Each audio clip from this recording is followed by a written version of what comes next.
access. It's a place where you can waste your time on the internet. Welcome to the club.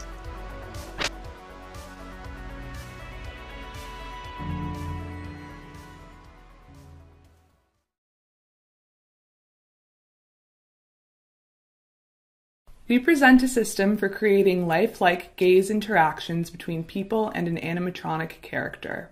Our architecture implements mutual gazing behavior demonstrating the illusion of life.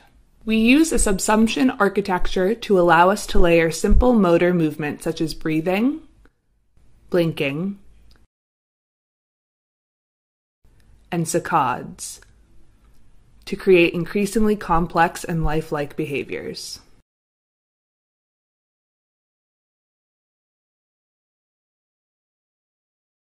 Additionally, we use mechanisms that mimic human motor and attention behaviors. The overall result is an interactive human autonomatronic experience that engages people through animated realism. For more information, please visit la.disneyresearch.com.